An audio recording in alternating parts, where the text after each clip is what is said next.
nanti akan ketinggalan kereta ya. Nah, sebagai awalan Ustadz Brili memberikan gambaran terlebih dahulu, nanti baru inti materinya adalah dari Ustadz Robah. Kita bagi waktunya nanti sampai pukul kurang lebih 21 lebih 15 ya, 1 jam. Nanti kemudian ada sesi dialognya, sesi interaktifnya. Nah, sebagai pengantar terlebih dahulu adik-adik, bahwa kita di dalam beragama Islam itu bukan orang pertama. Jadi sekalipun kita sudah belajar agama Islam itu bertahun-tahun atau bahkan berpuluh-puluh tahun, itu kita sebetulnya sudah ketinggalan zaman ya. Islam itu sudah dipelajari oleh jutaan manusia sejak 1400 tahun lebih, yaitu tentunya sejak Rasulullah diutus sebagai Rasul. Nah, sehingga kita tidak punya hak sama sekali untuk mengklaim keberislaman kita sudah pasti lebih benar ya, sudah pasti lebih benar daripada orang-orang yang hidupnya dekat dengan masa hidupnya Rasulullah ya, bahasa kita bestinya Rasulullah ya, yaitu para sahabat. Kemudian yang selanjutnya adalah generasi tabi'in, selanjutnya adalah generasi atba'ut tabi'in. Nah, uniknya adik-adik semuanya,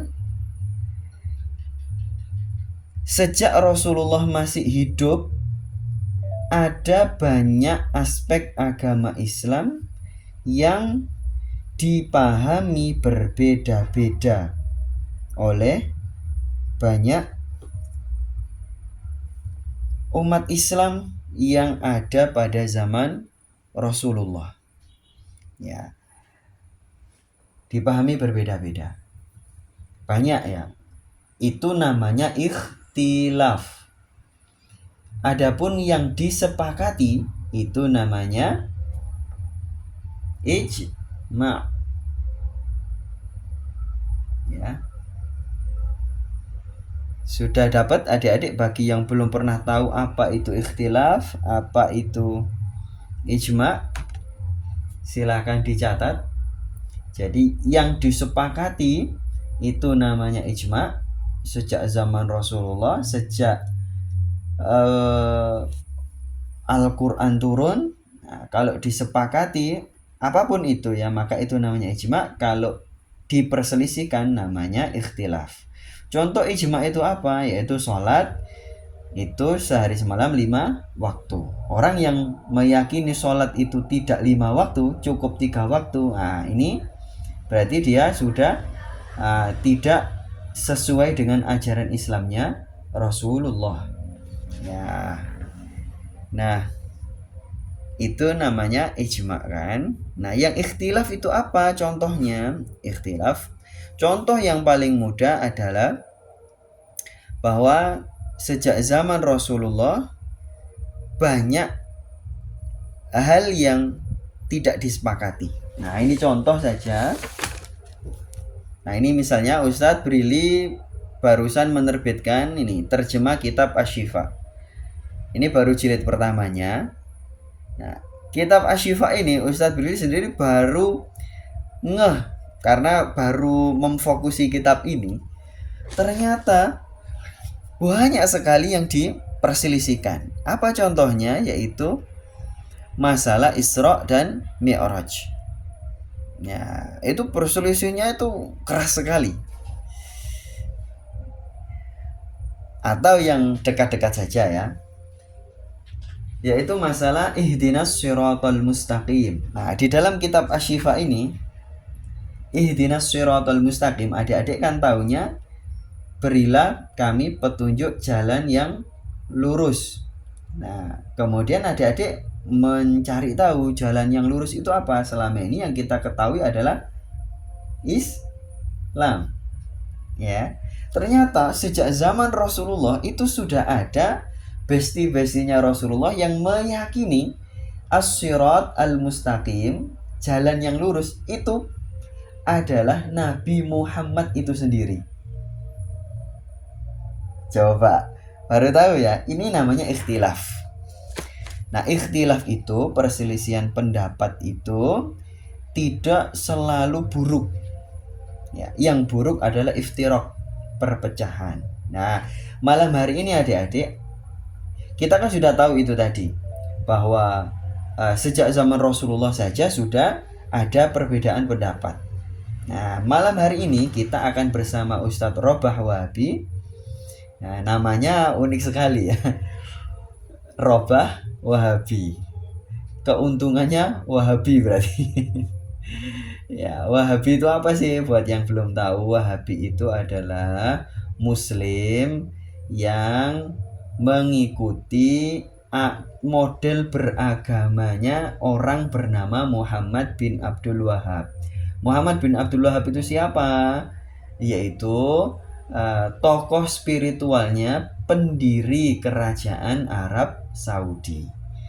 Nah, meskipun mereka bilang bahwa kita ikut Rasulullah, kita bukan pengikutnya Muhammad bin Abdul Wahab, tapi faktanya mereka di dalam memahami Rasulullah itu mengikuti Muhammad bin Abdul Wahab, bukan mengikuti mazhab-mazhab yang sudah ada. Ya, permasalahannya di situ. Maka adik-adik, sejak kita kecil kita kan belajar bahwa sholat itu begini, wudhu itu begini, puasa itu begini. Itu kan dari guru-guru kita, minimal dari orang tua kita kan. Nah, di Daruz Zahra ini Ustadz Robah, di Daruz Zahra ini adik-adik para santri itu dari berbagai provinsi sangat komit belajar Islam itu melalui kitab yaitu Fathul Qorib. Ya, Fathul Qorib takrib ya, matan takrib itu setiap hari Ahad kalau tidak salah ya. Bukan ya, setiap hari apa ya, pokoknya lupa hari apa itu. Terus nanti belajar akidahnya itu pakai Aqidatul Awam. Nah ini hari Senin, Masya Allah, sama Buya Abdul Qadir ya. Nah terus, artinya Ustadz Roba, adik-adik ini selama ini di Daruz Zahra ini belajarnya Islam itu dengan satu perspektif. Nah, malam hari ini adik-adik akan banyak kena mind blowing, bahasa kita sekarang itu ya. Malam hari ini adik-adik akan banyak kena mind blowing karena Ustadz Roba akan menunjukkan banyak catatan bagaimana dulu Islam itu kadangkala dan bahkan sering dipahami berbeda-beda. Nah, Ustadz Roba ini akan menggunakan kitab Rahmatul Ummah. Bagi adik-adik yang belum tahu kitab Rahmatul Ummah itu apa, silakan di browsing. Tapi Ustadz spill bahwa kitab Rahmatul Ummah itu berisi hampir 27 madhab. Nah, dan kitab ini sudah terbit 650 tahun yang lalu. Nah, kalau kitab Asy-Syifa ini tadi terbitnya lebih dari 900 tahun yang lalu, kitab Asy-Syifa ini. Ya, artinya data-data yang akan disampaikan Ustadz Robah ini bukan data hasil artificial intelligence, bukan dari ngarang juga. Ya, ada datanya. Nah, baik. Kita persilahkan Ustadz Robah Wahabi. Nah, Ustadz Brili di sini sebagai pemantik saja, sebagai pengarah saja. Nanti Ustadzah Humairo karena sebagai moderator berarti harus ngasih komentar, harus ngasih tanggapan, harus ngasih sanggahan juga dong ya. Karena itu fungsinya moderator. Tayyib. Kita mulai Ustadz Roba. Jadi pertanyaan pertamanya Ustadz Roba. Kenapa sih harus ada perbedaan pendapat? Kenapa sih dalam Islam itu harus ada perbedaan pendapat? Atau kok terlanjur ada perbedaan pendapat? Silakan dipaparkan kurang lebih 10 menit. Silakan Ustaz. Bismillahirrahmanirrahim. Assalamualaikum warahmatullahi wabarakatuh. Baik teman-teman peserta taklim virtual pada kesempatan malam hari ini. Ini mungkin perdana saya bergabung di majelis ini, dan mudah-mudahan kedepannya nanti bisa kita rutinkan lagi, bisa kita adakan kajian-kajian tematik ya seputar fikih perbandingan mazhab, karena ini menurut saya cukup penting, di mana pada saat kita menjalankan syariat dan melaksanakan ibadah-ibadah yang menjadi hal yang wajib maupun yang sunnah untuk kita kerjakan, kita perlu untuk memahami Al-Quran dan hadis itu melalui para ulama. Nah, tadi sudah disampaikan oleh Ustadz Brili Al-Rosyid. Beliau ini adalah sahabat saya ketika masih thalabul ilmi. Nah, jadi menarik tadi yang ditanyakan oleh beliau, bahwa kenapa di dalam Islam ini ada perbedaan cara pandang, perbedaan cara berislam atau bersyariat.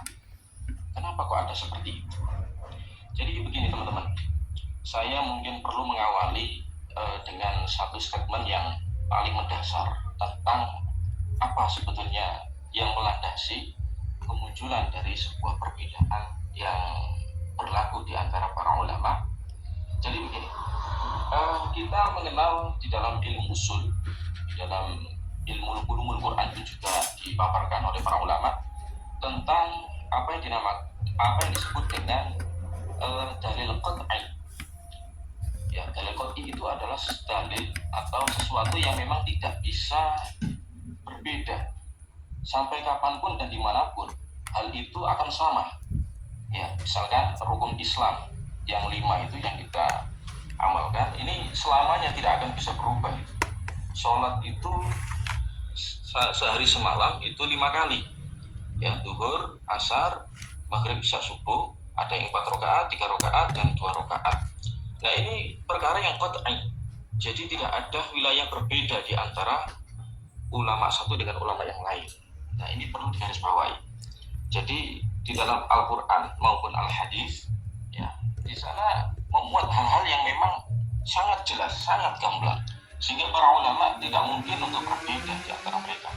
Kalau seandainya ada pihak yang berbeda, ya, maka jelas ini sudah menyalahi aturan syariat itu sendiri. Jadi dia terjebak atau terjatuh kepada kesesatan.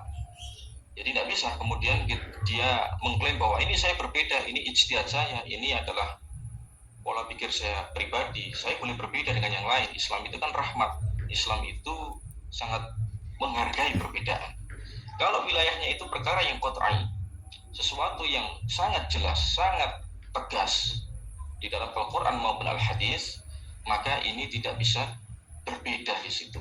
Kalau seumpama sampai berbeda, maka jatuhnya kepada kesesatan. Contoh, ya, misalkan ada orang yang hari ini mengaku dirinya adalah nabi, maka jelas dia itu sudah sesat dan menyesatkan. Kemudian ada orang yang membaca Al-Quran, ya, mengartikan Al-Quran dengan seenaknya sendiri. Dia tidak berpedoman kepada para ulama yang ahli di dalam menafsirkan Al-Quran. Nah, maka ini akan bisa menyeret dirinya kepada kesesatan, ya, sehingga muncullah aliran-aliran yang ya diikuti oleh segelintir orang yang menyimpang dari ajaran yang asal itu tadi, yang tidak ada beda itu. Nah, jadi itu yang pertama, teman-teman. Yang kedua adalah perkara yang dzanni. Dzanni itu artinya sesuatu yang sifatnya dugaan. sesuatu yang diduga, yang memang tidak ada dalil yang tegas, baik di dalam Al-Quran maupun Al-Hadis, tidak menunjukkan kepada sesuatu yang pasti. Nah, disinilah kemudian para ulama itu memahaminya berbeda.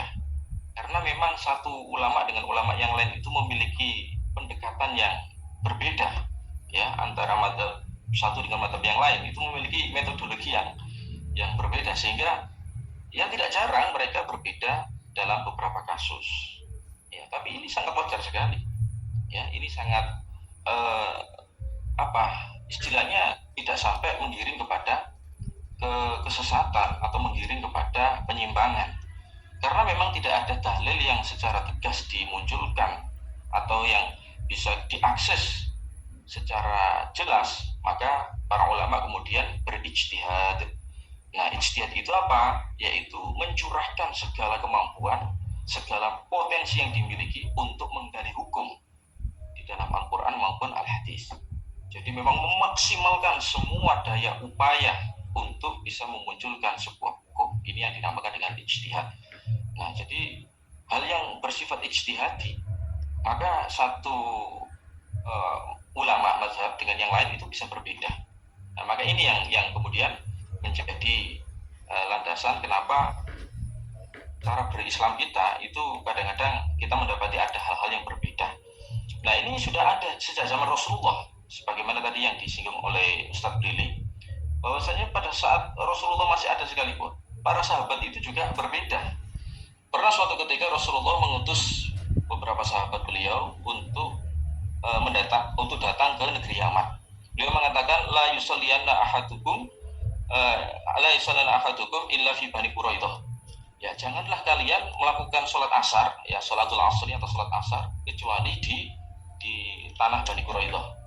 Nah, ketika mereka melaksanakan tugas itu, mereka kemudian berbeda cara pemahaman. Ya, ada yang memahami bahwasanya ya kita ini jangan sholat asar kecuali kita sampai di tanah Bani Quraidah. Tapi juga sebagian yang lain mengatakan itu maksudnya Rasulullah itu kita disuruh lebih cepat, kita disuruh bersegera karena nanti bisa sampai ke tempat tujuan, yaitu di tanah Bani Quraidah. Nah, sehingga ada yang kemudian melaksanakan sholat asar ketika sudah masuk waktu asar, itu mereka langsung melaksanakan sholat asar karena mereka menganggap bahwa pernyataan Rasulullah itu tidak dalam arti yang eksplisit, tetapi maksudnya adalah segera.